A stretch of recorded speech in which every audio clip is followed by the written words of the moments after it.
want a slow burning, abundant supply of this, of course. And then we want a fire that's strong enough that we have ample amounts of chi, or prana, which is the energy of our body.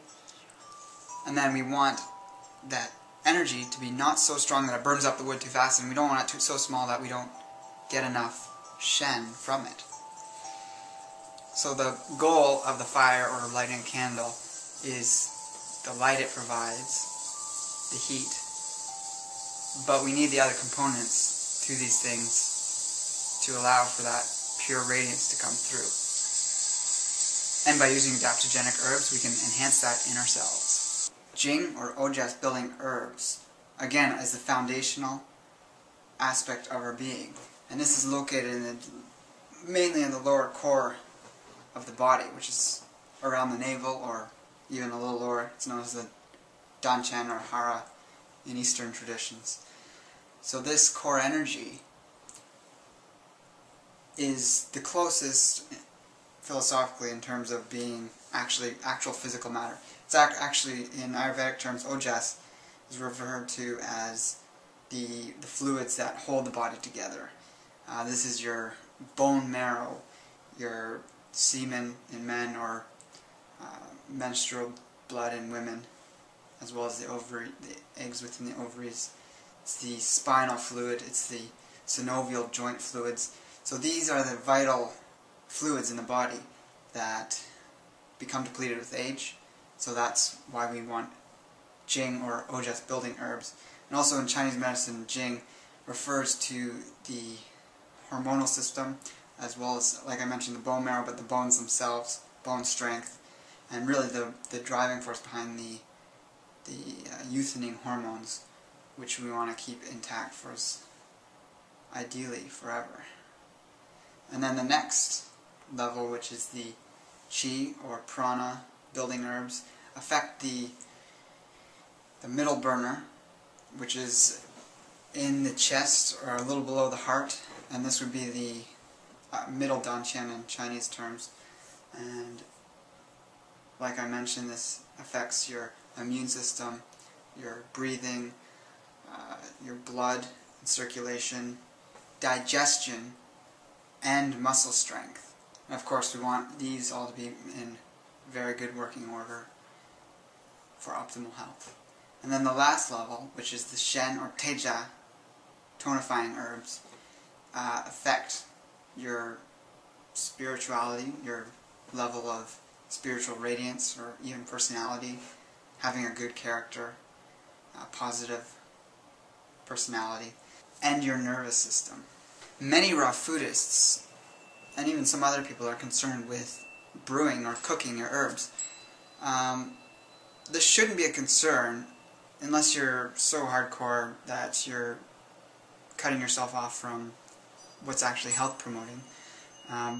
Brian Clement of the Hippocrates Health Institute, the director, who is a raw foodist, but promotes the use of herbs that are steeped in boiling water, or even decocted in in boiling water for a period of time.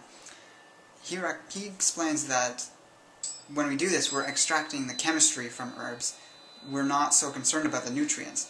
And raw food is focused on the nutrients because it's the proteins, the carbohydrates, and the fats that are damaged from heating. In herbalism, we're extracting chemicals from the herbs, the essence of the herbs, which aren't damaged by the heat. If there is anything damaged in the herb, we're not using that in our tea. So it's good just to move on from that fear of cooking or boiling the herb and getting the essence out of it, which is what we need for our health.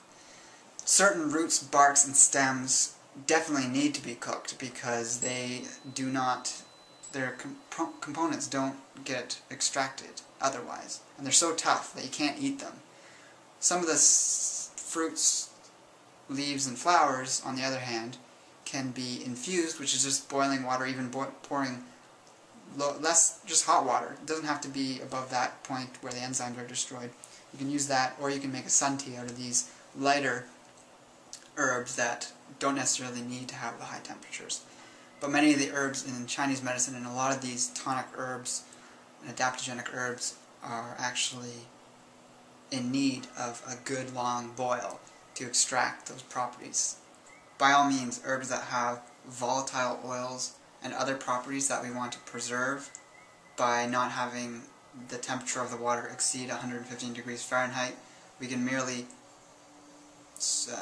infuse them with the warm, verging on hot water that is no hotter than the temperature that we can comfortably leave our finger in the water. And that will help preserve those raw nutrients that are key in those instances. When brewing your herbs or decocting them, I highly suggest investing in a ceramic or glass pot, not using metal. The metal can alter the properties of the herbs, and you also get, we know scientifically that whenever you cook food in metal or make tea, you're actually leaching some of that metals into the food. So another actually option is a copper pot, but again, the metal of even copper can alter the properties of some herbs like hushubu. The standard amount of water to herb ratio is 1 ounce per pint of water, or this is known as 1 tablespoon per cup.